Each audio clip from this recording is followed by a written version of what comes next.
lot of people, agents, because me and you, that's what they want to say. Oh.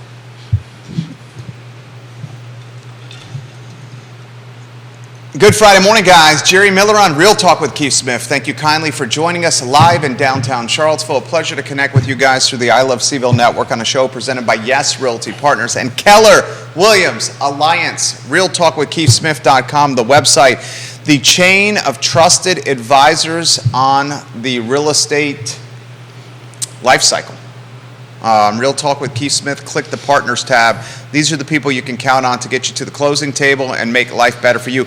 Johnny Ornelas, ¿qué pasa, amigo? ¿Cómo estás? I love when you watch the program. I'm going to be speaking, hopefully, to him later today. Love you, J.O. Love you dearly. Judah Wickower, happy birthday yet again. It was yesterday. The man splurged at Sushi King with his family.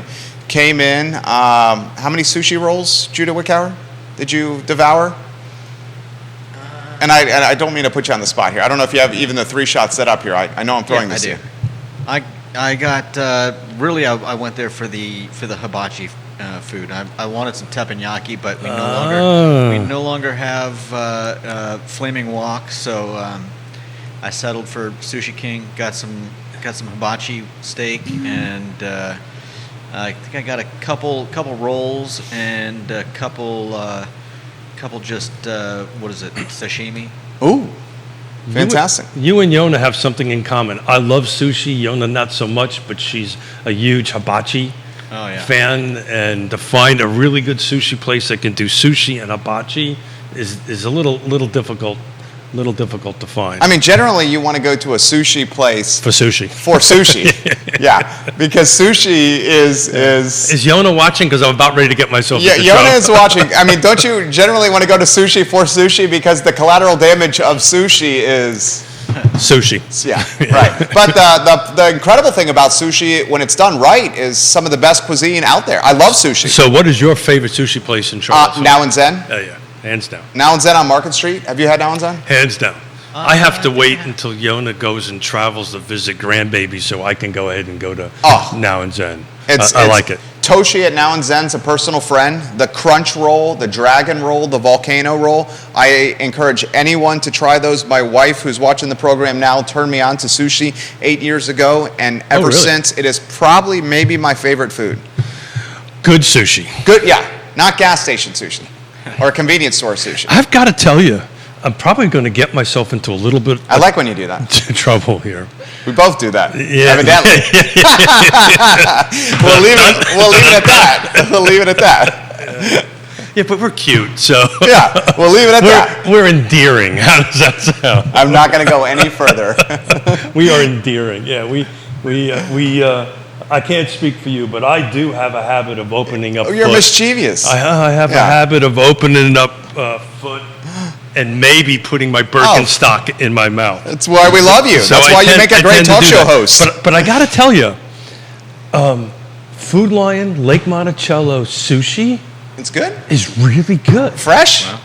Wow. Yeah? Define fresh, but let's put it this way: I never got sick, so it must be fresh. But it's a great 8 o'clock. We're leaving the office on our way home, having planned dinner, zip in, zip out. It's What's your favorite sushi spot? Put it on the feed. Yeah. Clinton Beckham, welcome to the program. Yeah. Yonna Smith, welcome to the program. Thank you kindly for joining us. Well, Yonna likes sushi, but she prefers. I'm trying to walk this back. So she's watching. I know that, but she prefers hibachi, right? Okay. And the place at Lake Monticello, the Asian Cafe across from Food Lion, actually is the only place that locally, anyway, that I know of that does both well. Anyway, on that end of it. So. Today, the agents are watching. I mean, I'm seeing them all over here. Dean Russell, hello. Kevin Cox, hello.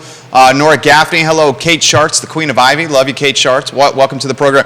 Keith Smith is going to give you Q2 sales numbers for the Charlottesville Area Association of Realtors footprint. Essentially, that is Central Virginia. it's Cars data. I just put it together in a couple of pretty slides with nice, pretty colors. Yeah. Make it United States Marine Corps Staff Sergeant proof, really simple to understand. So I've got 3 slides that I've asked. He's so old I can't remember his name now. Judah, that's it. Judah to put, The birthday boy. The birthday boy to put up. So it's slide 1, 2, and 3, and we'll kind of rotate through them if you don't mind a little bit, Judah. So what they are is these are the sold single-family detached, no new construction. Those who watch the show probably know, I wake up in the middle of the night and say in my sleep, single-family detached, no new construction. Single-family detached, no new construction. Judah's turn. Single-family detached, no new construction. Look at you, huh? You know why? Yeah, we'll leave it at that. Yeah, you know why, though. You see, and he's acknowledging. It could be the gift from Neil Williamson. We'll leave it at that. We'll leave it at That's kicking in our pre-production meeting. That. But I want to focus on slide 2, right? So slide 2 is volume of units sold. Thank you. It's on screen. Thank you, Judah. Keep it on screen for a little bit, please. Yeah. So the little black line that's running across it and goes from 2023 to 2015 is the 2023 volume. So year over year, we're about 26% down. That's really no surprise. We've been talking about that for quite a while. It's 47% down from 2021. But what's very interesting, and it kept me up in the middle of the night thinking about, we're 10% down from this same time period in 2020. And Jerry, what were we doing this time frame in 2020? This time frame in 2020, we were wearing hazmat suits. We were afraid to leave our homes. We were literally going grocery shopping with dishwasher gloves on. I was instructed by my wife, who's watching, and I love you dearly, darling. But when I came home from the grocery store, I was instructed to take my clothes off in the garage, and we had to leave the clothes in the garage for 48 hours so they could, what's the word? Is it ruminate? Is that the word? She just had something else in mind. You're mischievous today. She had something else in mind. Bow should go bow wow. But that's where we were at. I had somebody the other day bump into me. I'm going to totally kick it off to some, and again, just to continue the getting Smith into trouble. Neil Williamson says, I fail to take any responsibility for the high level of levity on today's program. That's all your fault. We love you, Neil Williamson. All your fault. We love you. We just broke it open this morning. Thank you, sir. You are the man, Neil. It's talking about coffee. It's talking about coffee. No. So I distracted you here. Bow Shika Bow Wow. You were actually going to make a joke about sex, I believe, on this program. No. I was at a wedding in Charlotte for my uncle, and I was wandering through the neighborhood, just doing what I do, and a guy walked up to me and he goes, "Nice 70s porn mustache." No way. That's what he said? Yeah. And what did you say? I said, "Thank you." I kept on walking back to the Chickabow. Yeah. But anyway. It's a great stash, Keith. I've had this since 85. You wear and you didn't have to shave it. I did not have to shave it. Thank you. So look, I went back, and one of the great things about doing this show is sometimes also not the such good thing about doing the show is everything is like there forever. Absolutely. So I went back and looked at the shows that we did, like in June and July of 2020.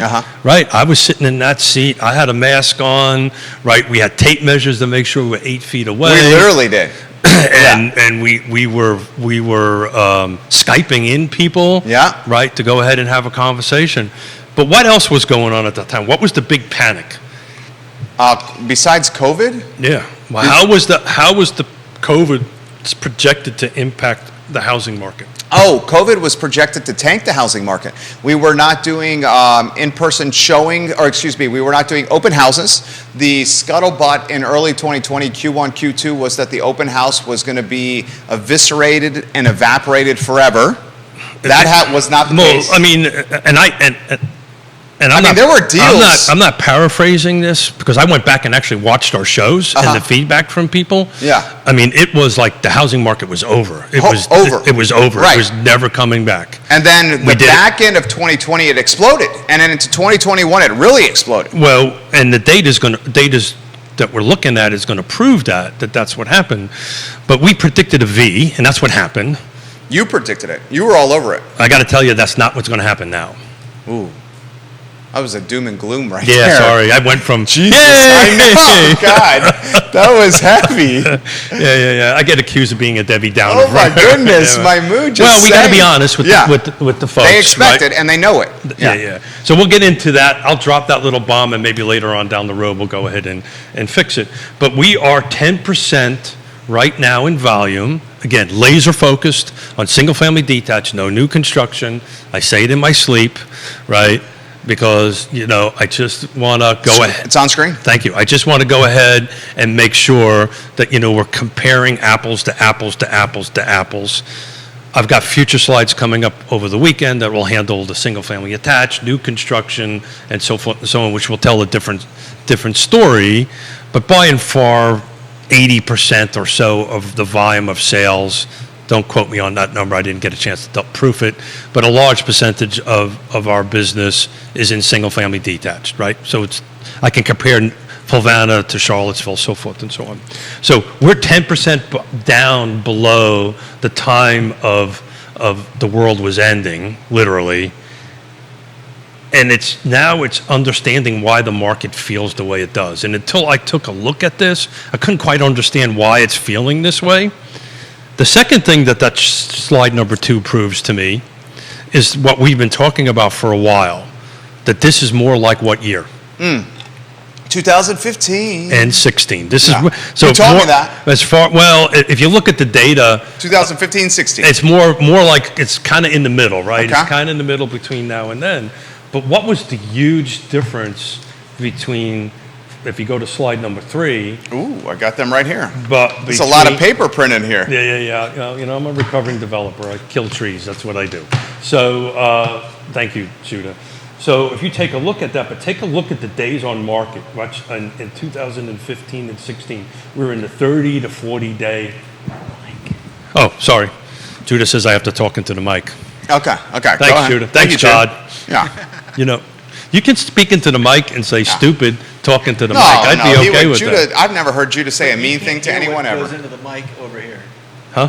You can't hear I don't have, my hearing aids are shot, so I can't hear anybody when anybody says. You're doing a great job, Keith. But, so what was going on at that point in time, right, is we were coming out of the tail end of the time of great unpleasantness. Inventory, which is not what we're seeing now. Inventory was much higher than what it is now. Days on market was that, it's just really interesting to look at this, right? If you go to slide number 1, right? If you take a look at the value, what does that bar chart look like to you, Jerry? What is it? A nice, easy what? I'd say it's a gradual level of appreciation. Yeah, it was a little 21, 22, 23. We're a little bit more, right? Yeah. It's like a staircase, except for 21, 22, 23. When I'm trying to climb the top of those stairs, it might be a little harder to get over them because they're a little steeper. But what are we at right now? We're at 6% over last year. What we've been predicting, I think by the end of the year, car footprint, you're probably going to see somewhere between 3 to 6%. I think you've been all over this. Well, I think you're going to see a little bit of a drop in valuation. Okay. To maybe 4 or 5%. I may be wrong, but I don't think we're going to make 6. But what I like by looking at that is that in the car footprint now we start taking a look at different jurisdictions, different localities, tells very different stories. Micro markets matter. Am I talking into the microphone? Yeah, you're perfect. Good, thanks. Micro markets matter. So we'll kind of take a look into a little bit.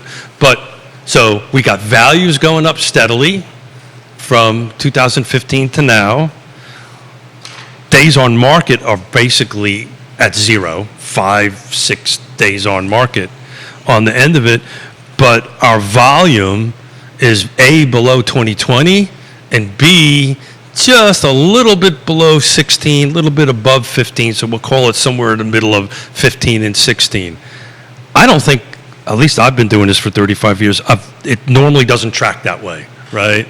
If volume of sales are down, generally inventory increases, prices kind of stabilize a little bit. But anyway, I would love some feedback from the folks that are watching and yourself on, is Smith had a little too much of Neil's thing this morning? Coffee this Neil morning? Williamson, your thought on this. Bill McChesney, your thoughts on this. Realtors watching the program, your thoughts on this. Does it feel like that out there?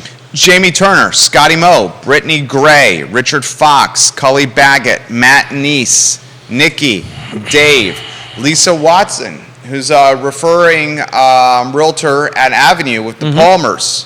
What are your thoughts on this? Patty Zeller, Andre Xavier, you invest in real estate. Erica Renee, you have a farm. Jamie Kay, you're a broker. Thoughts on this? Jen MacArthur, better half of Paul MacArthur. Kyle Miller, you're in the game. Dino Russell, your thoughts on this? I can continue if you'd like. Here are my initial thoughts. Got a lot of peeps watching the program right now.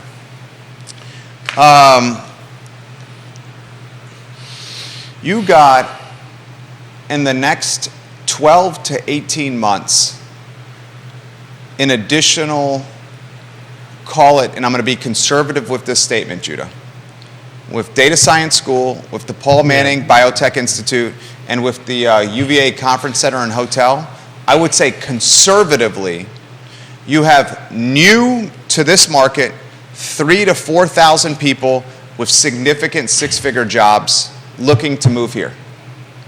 3,000 to 4,000 people that do not live in Central Virginia, that do not live within 60 miles of Charlottesville, moving here with heavy-hitting six-figure jobs. These folks are going to need a place to live. And when you have that kind of wealth, you're going to be buying property. And when you're buying property, the first type of property you're going to buy is a place to live, a place to put your head down and sleep and for your kids to be raised upon or raised within. I think these 3,000 to 5,000 people are going to take the little inventory that we have, and they're going to make it even more expensive. Yeah, so I think you and I have discussed this multiple times before. This is the dollar value, right, of the people coming in, the incomes that are coming in are very different maybe than in the past. But again, I'm a recovering developer and builder, built hundreds and hundreds and hundreds and hundreds of houses. 99% of them, or 80%, whatever the hell the number was, were people coming from someplace else into here. That is not a new phenomenon. For... Was John Travolta, was he in the movie Phenomenon where he was an angel, John Travolta? Wasn't John Travolta the lead character? See, I can't get past Welcome Back, Kotter, which you have no idea what I'm pretty sure John Travolta played a guy that was an angel in Phenomenon. Am I right on that? That wasn't Phenomenon. I'm pretty sure it was Phenomenon. Didn't he not play Michael, Archangel Michael? Wasn't that just Michael? No. I think it was Phenomenon. No, I Phenomenon think was something Sir else. Judah's close enough. Was Phenomenon not the movie where he was an angel, Judah? Yeah, I can't. Is that what you're saying? It was Michael. Okay, so you're saying John Travolta played an angel, but it was not the movie Phenomenon. Phenomenon. So I can't get past Vinnie Barbarino, but that... He was in Phenomenon, but he wasn't an angel. Okay, so that movie was a different movie that he was in. Actually, I think you're right. It was Michael. I looked at, it says on his I'm going to webpage, drink my coffee while you guys work this out, okay? He was a mechanic and he sees a flash. Just let me know when you're ready, okay? He starts becoming a genius. There it is. So the angel movie was Michael. I believe so. Judah Wickari, effing love you so much. So you want to do a John Travolta tidbit? No, we have to talk real estate. We have folks Well, you that started the John Travolta I know, I'm thing. sorry. I've been told by the powers that be, very benevolent powers, to keep you on track. You mean the benevolent dictator? Focus. The dictator. This is what I want to throw to you. I understand. That shot when he's walking down the street in Saturday Night Fever, was my neighborhood I grew up in. Okay. Literally, the pizza place he stops to get pizza, everything of that was where it was my neighborhood. You got a little John Travolta to you. And it was shot. A little pizzazz. Yonna will disagree with that on the dance floor. Trust me. Can we put you on studio camera and you dance for the viewers and listeners? Yeah. So the market is getting a little crazy. We need a little bit more of what Neil has provided. We're talking about the Java, the coffee. Before that, Neil Williamson paid his bet, lost a bet. Yeah, so it was actually shot in my neighborhood. Okay, let me throw this to you here. I understand, and you emphasize this often. You've been in the game since It's 1987. the dollar amount that's going to be different. That's what I want to say. You It's- need to highlight that factor. Yeah, Please do that. Yeah, well, all you got to do is look at. You're talking about the people moving to this market. Yeah, all you got to do is look at the. I'll get it here in a minute. I got too many pieces of paper. Look at slide number 1. Like we went from in 2050 single-family detached in our region from the upper 2s. We're now just a shy over 450. Yeah. Right? So the number to acquire is very different. Now, in 2015, salaries were a little bit different. It was a different economy, yada, yada, yada. I get all that, but just the appreciation from 15 to 23, again, laser focused, right? We're laser focusing here on that end of it. I also want to throw another wrinkle in the mix. I think, yeah. We got a ton we got comments coming fast and furious. I'm surprised. Here's another wrinkle I want to throw I in. didn't do my hair today, if you haven't noticed. Dude, I actually like it. You like it? You like it? I do. Okay. The non-pomade, non-hairspray dew that you have Okay. adds volume to the hair. I have to make a note. And then when the fans are blowing, our air condition is out. It's going to be repaired later this month. It's not brutal by any means. Actually, Judah's very pleasant in enjoying this. He's only down to one sweater. Look, it's not. I love you, Judah. We kid because we care. Can you put yourself on a 3-shot? Okay. We're on a 3-shot. Okay. Judah has a button-down shirt. Is that a long sleeve undershirt? No. No, it's not. Are you sure? Yes, I'm sure. Okay. Why would he lie about something? Okay. I'm sorry. I see your forearms. I see skin. But it's 90 degrees You can see outside. skin. You have a button-down There you shirt go. and an undershirt underneath it. Yeah, the undershirt protects this from getting completely drenched in sweat when I'm walking to work in the morning. Okay. All right. I stand corrected. You're the birthday boy. Whatever you say goes. Yeah. You have carte blanche. Well, do we do it's like a birthday week. I'm about to say, do we do a birthday week? We do we love him. It's a birthday week. Yeah. Yonna does like birthday months. Yeah. Sounds like my wife. Yeah. I'm just I'm just struggling to figure out what number I was. Are you a birthday guy? I'm not really a birthday guy. I feel like every day is my birthday. Yeah. Well, I did a really awesome ride this morning, and I don't know if it went through. I didn't get a chance to post the video. It was just a great day to be alive. Yeah. I Every day I wake up, I feel like it's my birthday. snuck in a pretty decent ride this morning, so I felt good about it. The point we were making is the incomes household that are moving into Charlottesville and Albemarle County in particular are at levels that we have not necessarily seen before. Certainly not since Keith got in the game. Well, in again, 1987. we also need to be, put it in the we're in the lens of 2023. We need to put the incomes and stuff at the lens of 2015. But it's, I think, matter of fact, I didn't catch your noon show, but you probably covered this. What, we had like 10 point, almost 11% of cost of living higher than the national average, I think, in our area. So that has a lot to do with it, about the total income. And throw this into the mix, Keith. And folks may not want to realize this, may not want to appreciate this, may not want to embrace this. And Neil, we're going to get to your comments. Bill McChesney, we're going to get to your comments. People in the game, we're going to get to your comments here momentarily. Yeah, watch Smith and his ADD. I sincerely believe this. Upzoning, now that the politics are behind us with the Democratic primary in the Charlottesville city, we got Natalie Ostrin, we got Lloyd Snook, we got Michael Payne, we got Juan Diego Wade, we got Brian Pinkston. We know who's going to be on council. These are progressive voices that are in favor of density and upzoning. I sincerely mean this. In my crystal ball, viewers and listeners have 6 or 7 years of tangible and palpable track record with my crystal ball. It's usually pretty damn right. I think upzoning is going to drive tailwinds and momentum to certain HOA neighborhoods in Charlottesville and Albemarle County in the urban ring. And wait and see. I think the values of these neighborhoods are going to pop. I think they're going to go up. I particularly follow one neighborhood very closely, Glenmore. Yeah. And Glenmore, how would you characterize Glenmore of late? Oh, historically, Glenmore was, let's say, slow. That's an understatement. Right. And over the last 2 to 3 years? Very much so.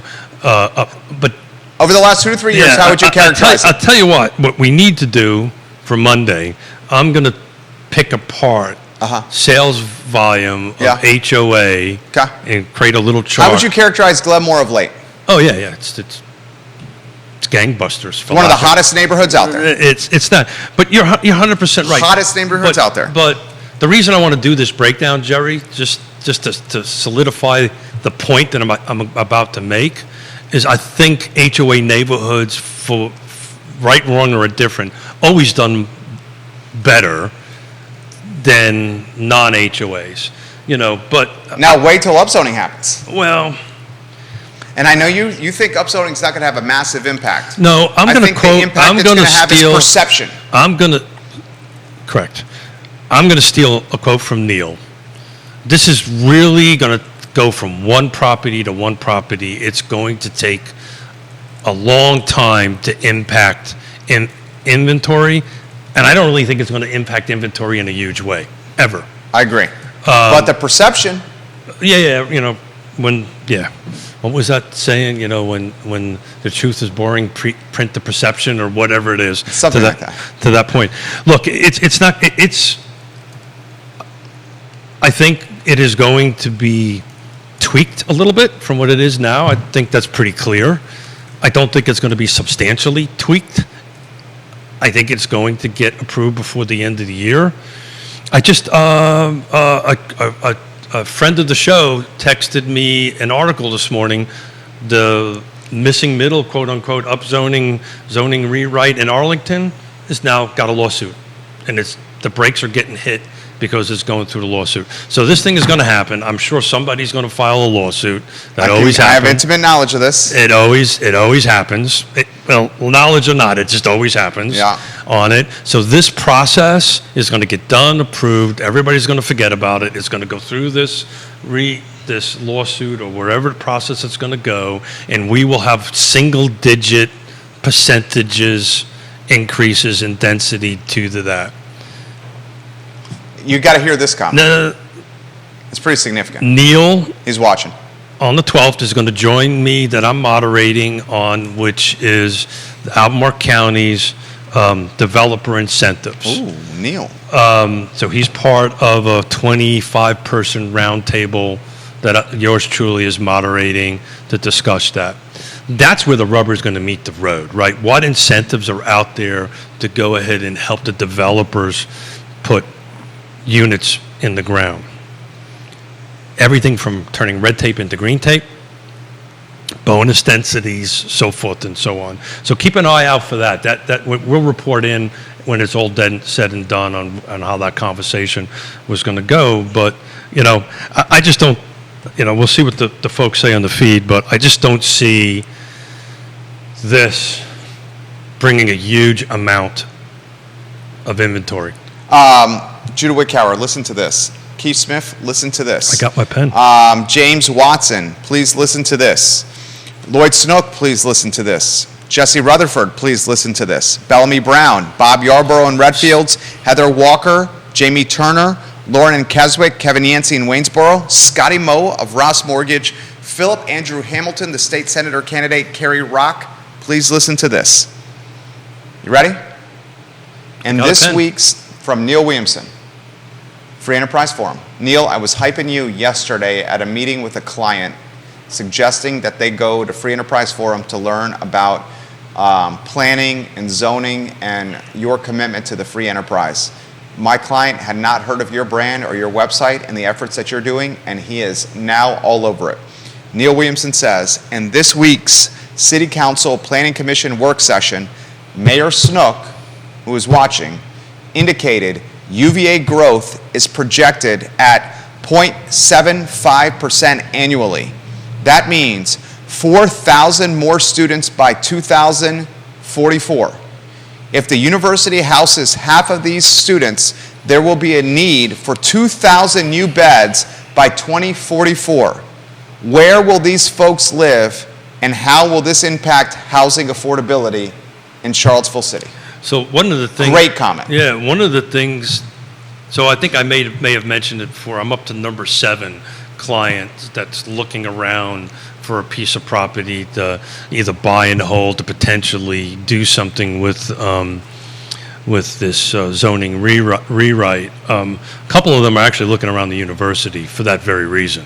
Right, okay, so if I can put more density, I can put more beds, I can charge, so forth and so on. I can tell you, of the 7 clients, we were not able to find a single piece of property that would fit enough boxes from the development side of it, from the actual turning it into something side of the equation. It might meet the zoning side as kind of being outlined today, but they wouldn't do. So they just walked away from it because of 2-hour separations, the other things I've been discussing for some time on it. The lot size isn't right, setbacks isn't right, yada yada yada, all the way down to the numbers aren't working. But that 2,000, I can see maybe the math working, because it's not uncommon to get $1,000 a door. Oh, that's light. Yeah. $1,000 a door is light. Yeah. Well, that's going back to when my daughter and my son-in-law, when my son-in-law was at med school. That was the numbers. That was 4 or 5 years ago. I'd say that number is $1,500 a door now. It could so be. Here's what we got. got. So if I can put 12 doors on something, 12 doors, that's 18 G's. numbers look very different. Yeah. Okay, so I'll take it a step further. Judah, you got to hear this. You're sitting on stacks of paper with that house you got, homie. Stacks of paper. You got Neil Williamson You don't highlighting. have chairs? I'll buy you a chair. Neil Williamson highlights. That should be your birthday gift. I'll buy you a chair. That by 2044, which is in what, 21 years, Judah? 2044 is in 21 years. We're going to have 4,000 additional students at the University of Virginia. Judah, remember on the I Love CVille show, I said UVA was in the business of making money, and they're obviously going to increase enrollment, and they're going to use upzoning and density to their advantage to increase enrollment? I said that, and I have it on record saying it many, many times. The crystal ball has proven to be accurate. So Neil Williamson has said 4,000 more students by 2044. We also know that there's going to be 2,000 to 4,000 additional people with the Paul Manning Biotech Institute, the Data Science School, and the UVA Hotel and Conference School. Congratulations to Paul, by the way. Paul's the man. Well, he Paul's got the on the Board of Visitors. I heard. Handpicked by Governor Glenn Youngkin. Mm-hmm. Okay. So we know that UVA is going to admit 4,000 more students by 2044. And we know that UVA is already on record saying an entire ecosystem will be built around the Biotech Institute on Fontaine, that data science is going to create another economic ecosystem, and they have a conference center, and they have a hotel coming to Ivy Road, and they bought Ivy Square Shopping Center for $22 million to create Academic Village 2.0. Ladies and gentlemen, you can legitimately say... When are we going to change the name of the city? It's the city of UVA. It's the city of UVA. UVA-ville? It's the city of UVA. We can legitimately say... I'm pretty sure Lloyd isn't going to like that. 8,000 to 10,000 people, and that's a conservative number, additionally coming to the housing ecosystem in Charlottesville and Albemarle County with either significant six-figure jobs and or mommy and daddy's credit card, and they're earning income to pay for them to live and go to school at the University of Virginia. And there's two other things you missed. What's that? I'm going to be in the middle of my 8th decade by the time that happens. And you're still going to be closing deals. Which is a scary. You're still going to be closing which deals. is a scary thought. But you know what that also is going to do? A majority of a lot of our business is the folks that went to school here. Oh yeah. Left and came back. So not only is it going to be a driver of the current market, it is also going to be a driver for a future market, because when these folks graduate from data science, go away for 20 years, and I'm in the middle of my 8th decade, right, and I'll get a still phone be call. Closing deals. Yeah, well, I thank you. I will. You cannot retire. I know your personality. I will look you up if that's not the case. Logan Claylo, welcome to the program. Logan. Logan's a rock star up in Northern Virginia. You got Richmond Realtors watching now. So that's your influence from what you did in the West End with your daughter. Next Friday, I'm flying out there, going to do my 2-day bike ride, and I'm bringing our youngest daughter and our youngest granddaughter back to stay on. We're flying back together, and she's going to be here. We're excited about having her. She's agreed to sit once a month next to you. That's awesome. So look, that's the other thing that we're going to go do this. But what the point I'm trying to get to here is how we've got to figure out how to change this inventory question. Right, and it's very interesting when I'm looking at all these numbers here, because we're really in uncharted territories, in my opinion, of market scenario. It's not just me; it's Yoon saying this, it's Stuyvesant saying this, Lisa Sturdivant. Yeah, it's all the folks with PhDs after their names. I have no idea what that stands for, but so how are we going to fix this? I will tell you, you had this little monologue about UVA. They're at the table on the 12th, right? They're at the table, Jerry. Don't smile. I'm a friendly guy. They're at the table. They're at the table with the Regional Housing Partnership. That's not always been the case. Jim Ryan's influence. I'm going to tell a story a little bit later today about that involves him, which is a pretty interesting story I heard on the 4th of July. But they're at the table. Now, how it's going to end, where we're going to get, that's a whole different story, right? But being at the table and having a discussion and looking at people eye to eye, face to face, and trying to figure something out is always a good thing, right? The reality of it is, and it took a bunch of years, frankly, of me. They just got tired of me bugging them, and they really. I think you're persistent. I'm a little persistent. Yeah, you're good at that. Yeah, or as my wife would say, a pain in the ass. No, persistent. Tomato. But it was important, right? Because if UVA wasn't here, would we be having this conversation right now? Would we even be sitting behind these mics right now? If UVA wasn't here, I hate to even make the comparison to Southwestern Virginia because I think Danville's on fire. Vegas is on fire. Without a doubt. But if UVA wasn't here, we would be like... Fire's a bit of a stretch. Wheeling, West Virginia? Got a campfire to start it up. Yeah, they got a little kindling going. They got some kindling going. We'd be Wheeling, West Virginia? Wait, no, I take that back. If UVA was not here, we would be Waynesboro. It could be, yeah. And I'm not trying to throw shade on Waynesboro. No. It's just it would. So this is a company town. Let's call UVA Ford, right? Call them what? Let's say they're Ford. Let's just say that. Well, I would say maybe Tesla. Okay, Tesla. Whatever you want to call it. Market cap of Tesla is $830 billion. Sure, we'll call it. We'll call it Tesla, right? So it's a company town. Everybody that's surrounding this region, all this car footprint, has some sort of tentacle that's attached to UVA. And I've been pretty outspoken about this directly to senior leadership at UVA. Therefore, you've got a responsibility. Now, they're trying with this 1,500 units. I think they're much better at education than they are development, but I'll leave that comment lie there. But at least they're going somewhat in the right direction. Is this the 1,500 units where they maintain ownership of the dirt? I don't think they figured that out yet. Okay. But yes, they're maintaining. That's what's percolating right now, right? Yeah. So one of the reasons the land trust is at the table is because you do that. Potentially, it could help with that. They want to retain ownership. They're going to do it in some sort of 99-year lease structure. That's going to work okay for the two projects that are on the table now because they're apartments, they're multifamily. That's a little easier. When they start moving out to Norfolk with the ownership model, that's when they're going to need help to understand how that works. We'll leave it at that. Did I handle that? You handled that extremely well. You often do. They're going to need help. We're going to leave it at that. UVA, I made the comment that Elon Musk is playing chess when all of us are playing checkers. UVA is playing chess when all of us are playing checkers. UVA is doing planning in 100-year increments, where the city of Charlottesville and Albemarle County are doing planning in 5-year increments. Yeah, maybe 5-year increments. But in fairness to UVA, in fairness to the local jurisdictions, let's call it Albemarle and Charlottesville because that's where UVA is at. The nimbleness of UVA is just a big company. And it functions like a company, it runs like a company. Anybody tells you anything other, I've been in too many meetings not to see that this is about as corporate can get on it. But they move nimbly. They don't have a lot of red tape that they need to deal with. Lloyd Snook, on the other hand, he has all these rules he's got to follow, right?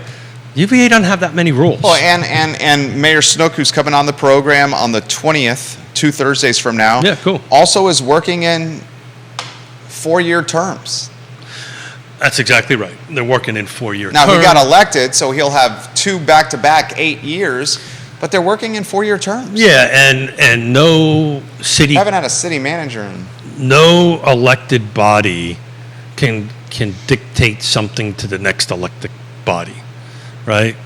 So that's the reason why these things change, and it takes time, and you're 100% right. I think, to quote Neil, we have an election every year in the state of Virginia, maybe not so much in our jurisdictions, but there's definitively every 2 years an election in our local governments on it, sometimes every year, depending on the cycle goes. So there's constantly decision maker seats changing, right? Folks that have just got elected for the first time into the city, they're going to have a 1 year learning curve. Natalie Alshern. She's going to have a 1 year learning curve. Yeah. Right. That's just life, right? And she's gonna sit in that seat, and there's going to be a fire hose pouring at her, and she's got to figure that out, as well as do whatever she does. She's for a living. the wedding and event planner at Pippin Hill. So I'm very curious to see how this is going to work. She's going to put 80-hour, 90-hour weeks in. That's what she's going to do. She's legitimately Natalie Alshern, the wedding and event planner. She's the newly minted city councilor. Her term starts December 31, January 1. She was the top vote getter in this past Democratic primary. Natalie is the wedding and event planner at arguably the most expensive wedding venue in Central Virginia, Pippin Hill. Okay, I can fairly say that with confidence and conviction. Arguably, certainly top 5. Premier. Without doubt. The pinnacle. You take a look at how much it costs, and you'll figure that out real fast. You're talking $250,000, $300,000 weddings here. For a heartbeat, we looked at that for one of our daughters. And I went, yeah, thanks. Yeah, $250,000, $300,000 weddings here. So she's managing that book of business, which is, let's cut to the chase. A vineyard and a winery is a wedding and event venue. Well, we're in the client business, me and you. Sometimes the upper end client is a little bit more difficult to work with. Sometimes. I'm trying to be diplomatic about it. Yeah. So not only sometimes is the upper end challenging to work with, but the entry price point can also be incredibly. The bookends. Yeah, both ends of the spectrum. The upper end for very different reasons. The lower end is usually more an education process. Exactly. Right. And that takes time. The upper end will definitively take time, because when you're spending $250,000 or more, you have expectations. You have certain expectations. The entry price point, it's about education, and oftentimes the ROI is not there to justify potentially the time put into it. With the upper end, the ROI is there for the time that's put into it. But the cost, the emotional cost, the human cost, is significant. Is significant. I'm really genuinely wondering, and Natalie, you watch the program from time to time, how are you going to be a wedding and event planner at the premier destination and also manage maybe Natalie, 5 people, a $200+ million budget for the city? Maybe Natalie and Lloyd and Juan Diego and Brian, and who am I missing? And Michael. I'm missing one other person. No, that's all of them. Yeah. 5 of them. Well, one of the things I've been tabling in discussions with them for a while is now Richmond's a much bigger jurisdiction, but they have dedicated staff. Yeah. That does a lot of the work and the research for them. So look, I'm going to give a shout out to a guy by the name of Ian Baxter. So Ian Baxter sometimes watches the show, but Ian Baxter is the housing coordinator for I think he's got a couple other different hats, but he's the housing coordinator for the Regional Housing Partnership, or the Thomas Jefferson Planning District Commission. He's the guy, and other staff members, that's actually putting this thing together on the 12th. All I do is walk in there and go blah, blah, blah, blah, blah, say bye-bye, see you later, and he generates all this, and I look at it, and I have an hour meeting with him every once in a while for it. Staff, the dedicated staff does that. Piedmont Community Land Trust, I've got an executive director that I chair that does the 99.9% of the work. If you end up with somebody that can help you at the staff level, dedicated towards the city council, now it's going to be expensive, right?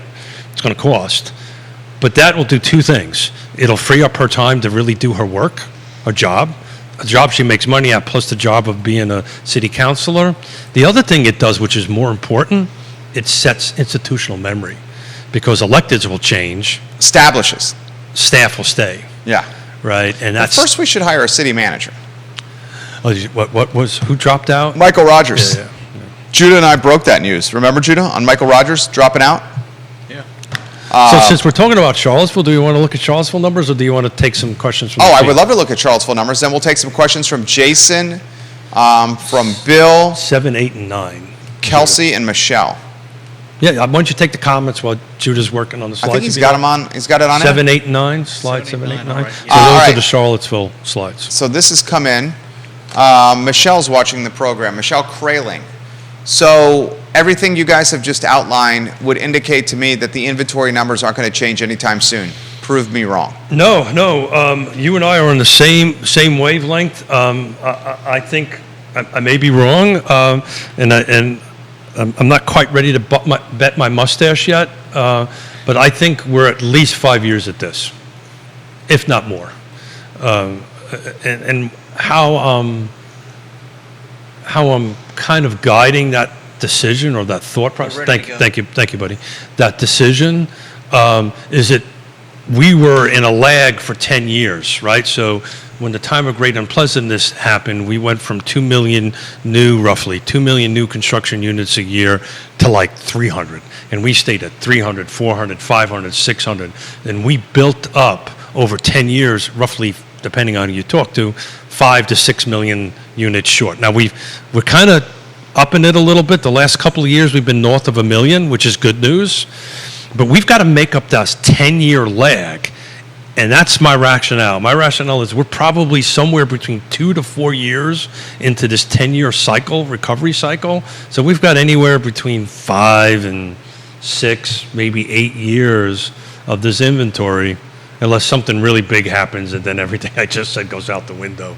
But at the moment, I think that's the way that's tracking. How about this one from Sarah? Sarah is watching the program. We love when you watch the show. Sarah Borman, let us know I don't need the exact neighborhood. I never ask that unless you want to provide it where you're watching.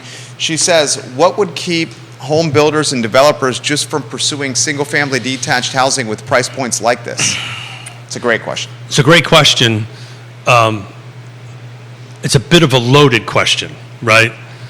You think that's loaded? It is, and no, that's a very poor choice of words. The question wasn't intended to be loaded. It's a tricky question to answer, right? She's basically saying, I don't want to speak for her, that's the path of least resistance Okay, so the best ROI. Yeah, so there's this answer is more nuanced and layered than I could possibly do at the moment, but I'm going to give it a shot.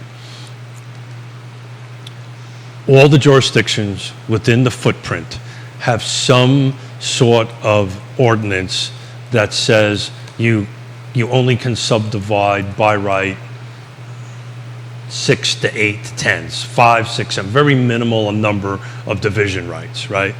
After that, you've got to go into a rezoning process. So the problem is, the reason why there is no starter homes, there's reason why there is none of this stuff is how much does it cost in red tape per new construction? $100,000, 95 and so. So the process that has to go through this red tape to turn a development a piece of land into a development is super expensive. You also got to deal with the fact that nobody wants it in their backyard. You have to have the political will to get it approved. You have to have a ready, willing, and able property owner to sell it and go through this particular process. To put it in perspective, the first large subdivision I did, roughly 150 units, was in Lake Monticello. I bought the last 150 acres of land that was undeveloped. By the time I rezoned it, went through site plan, and put a bulldozer on the job site, it took just about 6 months. Colonial Circle, Brittany Gray, Colonial Circle, right? Fulvana County, basically the same project, water and sewer, a little bit more density than 150, about another 75 more units more. 325 units, but 125 are apartments, 200. We're over 6 years, and we still haven't got to the point to sell a unit. The development's still happening. That 5.5 years is extremely expensive. Figure out a way to make that shorter. Still protect the environment, that's all a good thing, but figure out how to make that shorter, and then you will see more projects get approved. You'll see more density. You'll see cheaper or more cost-effective homes in that. Did I do a decent job of that? Dude, perfect job. Perfect Really? job. This comment's come in from Rio Road. Jason Howard. He wants to highlight the impact of Rivanna Station Yep. and the fact that Albemarle County is going to purchase Rivanna Station. Lonnie Murray, I'll get to your comment here in a matter of moments. And he I think they're says- purchasing property around Ravenna Station. Yeah, they're About 400 acres or so. basically what Albemarle County is doing, and it's a fluid process, not under contract yet. They want to preserve the. We have to be careful. We don't want to screw up any. Yeah, they want to preserve the defense sector and the economic impact of the defense sector. Because they did an ROI on it. Yeah, in part with the Chamber of Commerce, $22,000 study, And UVA. and UVA, and City of Charlottesville and Albemarle County. Yep. And we realize what I think a lot of us realize that are insiders, but maybe not everyone realized that the defense sector is monumental for our local economy, for driving the local economy, in good times and in bad. Sure. Like UVA, the defense sector is insulated from economic headwinds, Jerome Powell, rising interest rates, labor, cost of goods. Well, I think I saw I'll leave it something, at there. The labor numbers Oh. went down a little bit this morning. We'll see how that goes. This is what I'm going to throw to you. So he's asking the question, won't this also create additional jobs for this area? Absolutely. Yeah. Absolutely.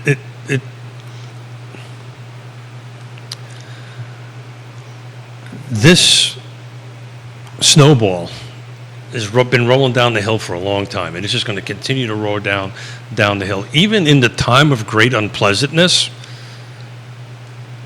we didn't get hit as hard as some other sections of the country. Certain individuals, yours truly, got hammered on it, but generally as a region, we didn't get hit that hard because of DOD, because of UVA, right? So that's the flip side to this conversation. It's a little bit more stable. I will tell you, and I'll get up on my soapbox here for a minute. What Albemarle County did in conjunction with Charlottesville, UVA, to create this ROI, to create this white paper. I'm out promoting a group to do the same exact thing on housing. I think you should totally do that. Right? Now, it should be pretty much the same group of folks. In my opinion, it should be the Regional Housing Partnership. I'm a little bit partial to it, but it should be the Regional Housing Partnership along with Weldon Cooper to generate a white paper for an ROI. Why is that important? Because then we truly understand the economic impact that sectors of business have on the region. So does housing really impact the local government and economy in a negative way? A lot of people think it does, but nobody's really put together the numbers, the data to prove that. You're alluding to a supervisor in Fluvanna County. No. I'm alluding to every. Well, a supervisor in Fluvanna County says the economic impact of housing is not as great as we think because the creation of new housing taxes schools and roads and infrastructure. Yeah, but that's his take. Yeah, sure, but that's not exclusive. He is not the originator of that, right? Right. This is a very much so a NIMBY platform, right? And who knows? The numbers might actually say that, right? But nobody knows, right? Nobody knows, right? Nobody knows for sure what the ROI. Nobody knows. Everybody's eyes popped open because I was at that presentation when they gave it for DOD to Albemarle County Board of Supervisors. Everybody's eyes popped open. And I can't remember there's an 80 million, or I can't remember what the amount of money was that is generated through the defense section. It's a huge amount of money. And somebody who's smarter than me and a better memory can put it out there. So let's try this for housing, guys. Let's see I think it's a great idea. if this works, right? And it's a data that they have that in Greene County, because you're seeing this in Greene, you're seeing this in Louisa, you're starting to see the no new housing in Louisa.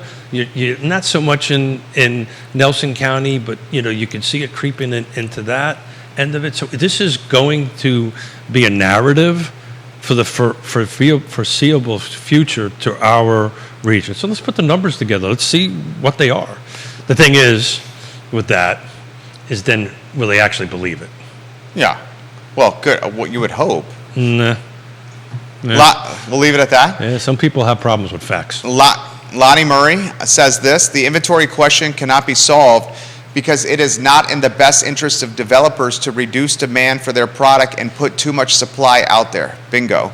Lonnie Murray also says... Oh, yeah, well, she's 100% right. Lonnie Murray. Yeah, she's 100%. That's a man. Sorry. He's 100%. Apologize. You know who Lonnie Murray is? Yeah, I do. I just Okay. flaked out for a second, so my apologies. Okay. Yeah, well, what they're going to do is, because it's very simple. They only have a certain limited supply of dirt, of lots. They're going to turn that knob down a little bit. I don't think they're there yet. I think there's enough projects in the pipeline that's probably not going to happen, a la Greene County. You're going to see Greene County's numbers are not very attractive right now. And if you look on RealTalkWithKeithSmith.com and pull down the marketing, you'll see the Greene County numbers.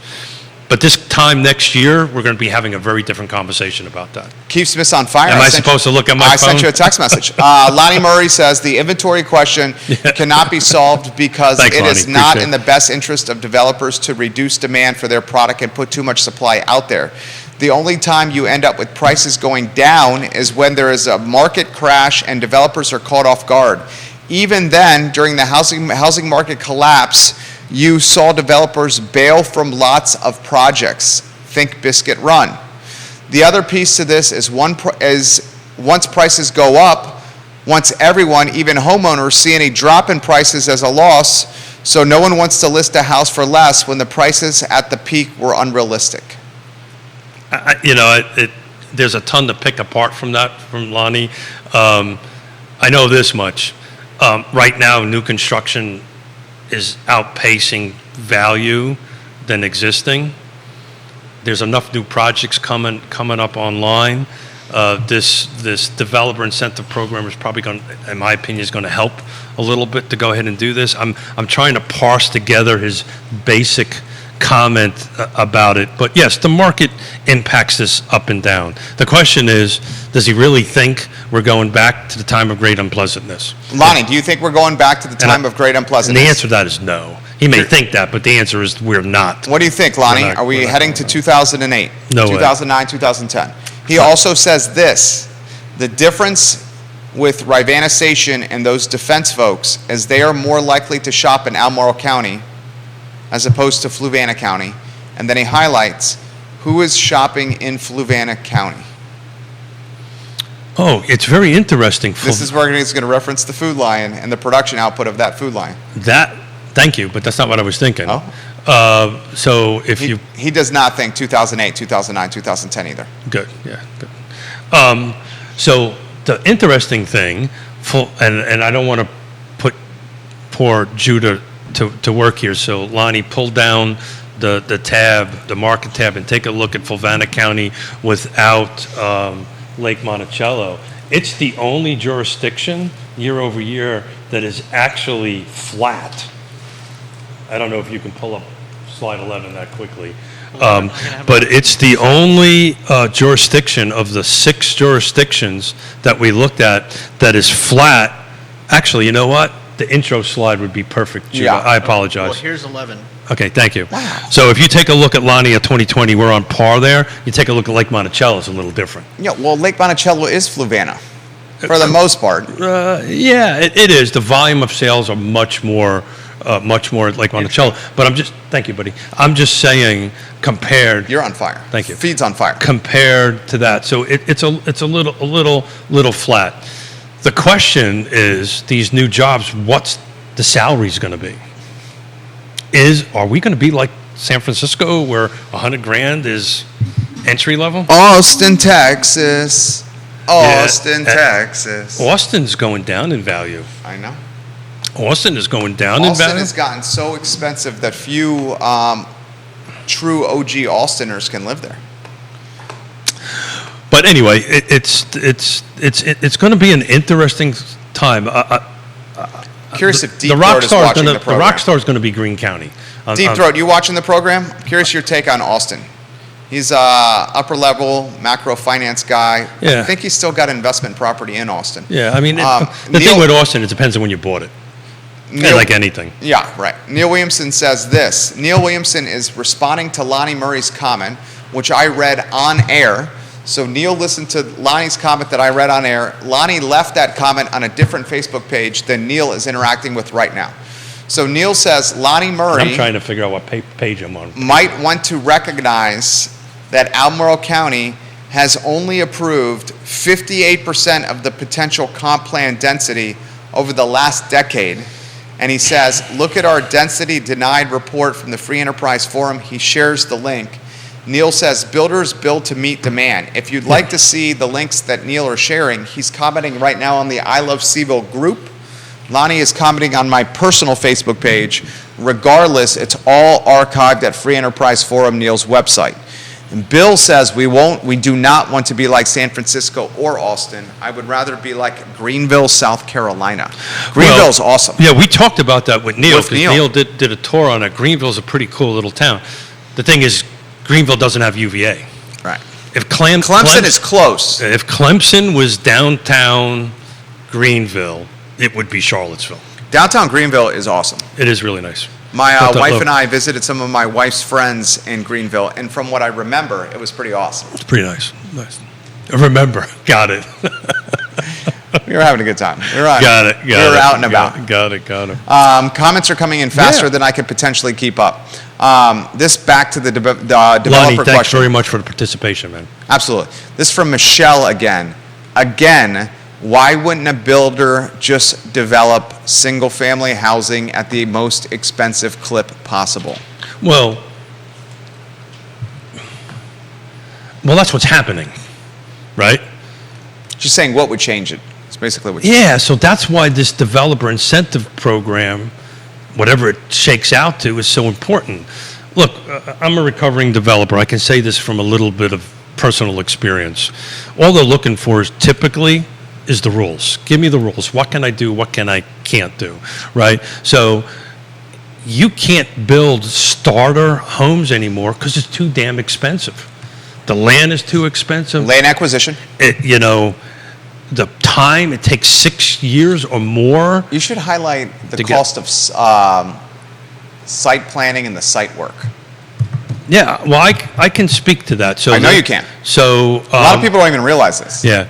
So I got to be careful because I don't know if it hit the public yet, but I'm going to leave the one I was thinking about to the side and make sure that it actually hit the public. I'll have to text Neil. He might know that. But I can talk about Colonial Circle in Fluvanna County. Just the rezoning site plan process to the point that you could put a bulldozer on it is north of $500,000. That's not including the carrying cost.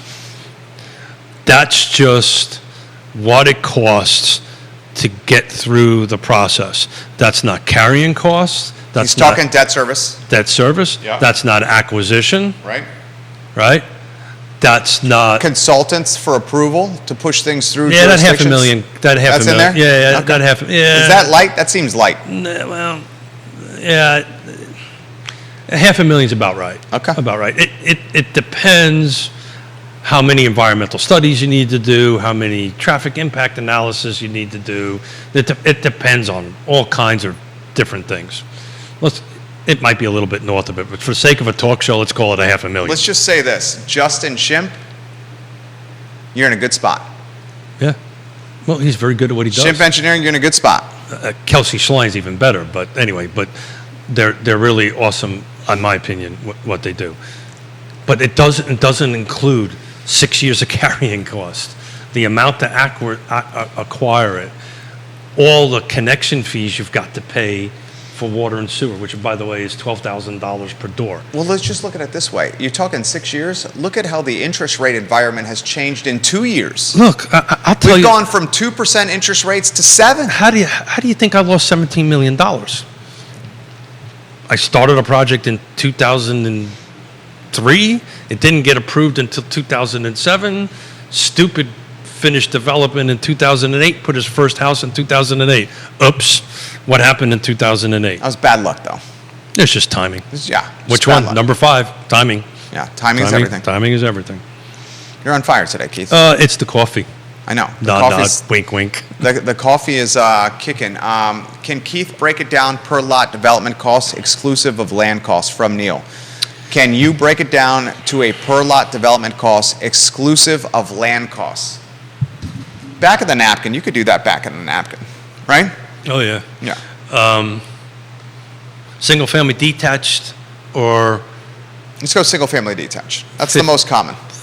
depending. 3,000 square feet, 2,500 to 3,000 square feet? No. What he's talking about is how much does it cost to produce a lot? Okay. Outside of all this money we just talked about, Okay. outside of the 500 grand, the acquisition. I'm What- with you. What he's asking for is how much does it cost to produce a lot and put that on there.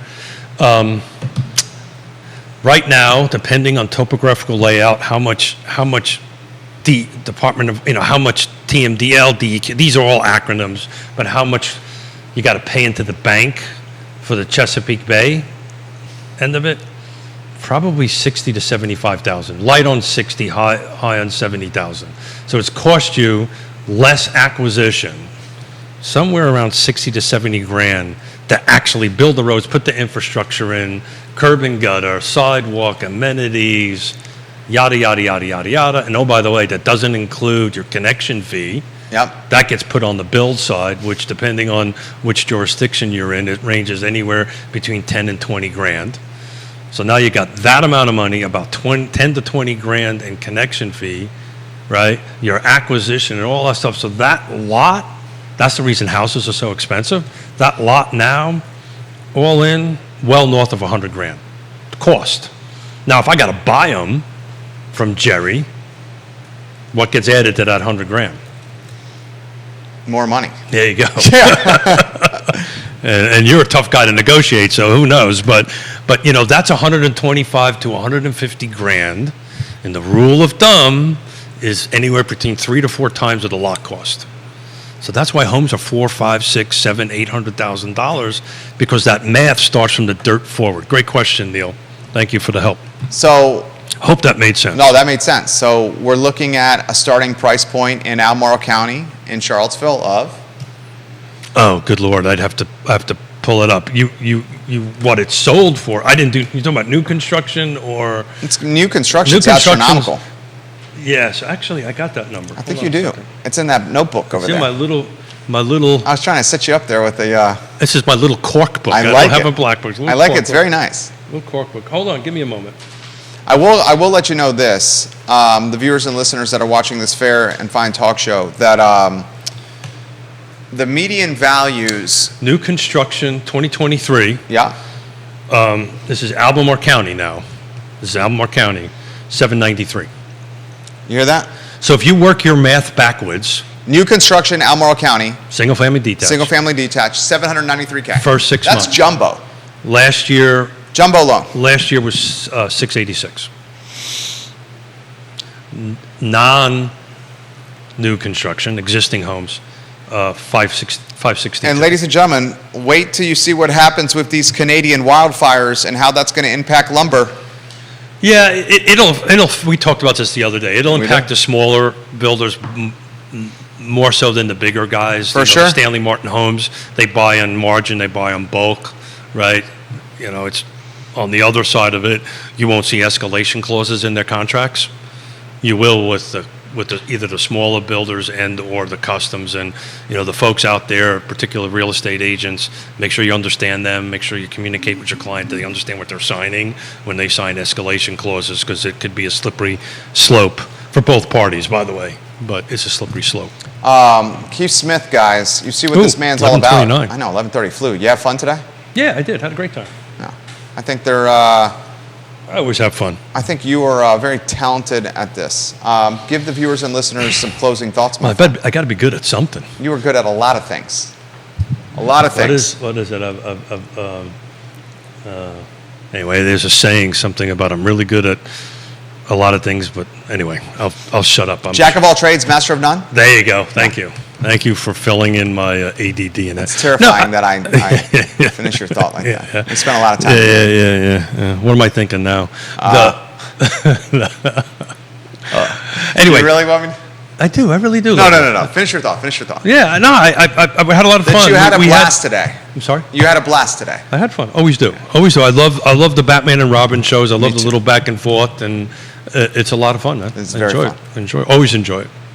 Hopefully we get some information out there, and hopefully we can help folks. And if you're looking to buy or sell, give us a call. If you're looking to buy or sell, Keith Smith and Yonna Smith, Yes Realty Partners, seriously call them. They will take very good care for you.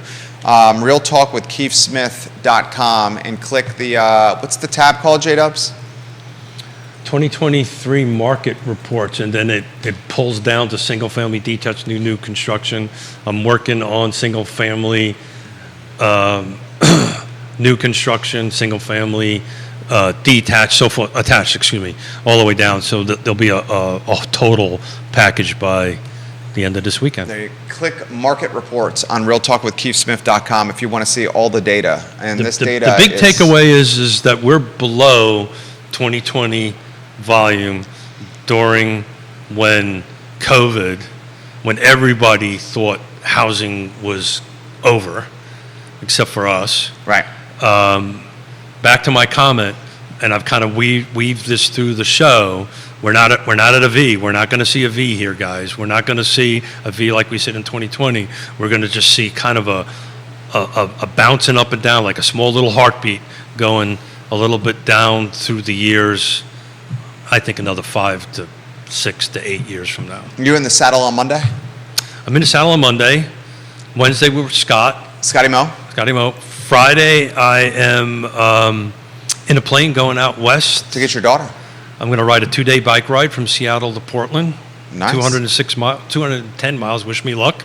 And then I'm bringing my our daughter and granddaughter back with us on the 20th. So I'm going to be wandering for another week. Your favorite thing I do. It's very nomadic. I very much enjoy that. Thank you kindly for watching us, guys. I Love CVille show is up in 59 minutes. Judah Wickower, Keith Smith, Jerry Miller, a show presented by Yes Realty Partners and Keller Williams Alliance, archived at realtalkwithkeithsmith.com. 58 minutes away from the I Love CVille show. Lonnie, thanks for participating, man. We love you, Lonnie Murray. Take care. You'll let us know.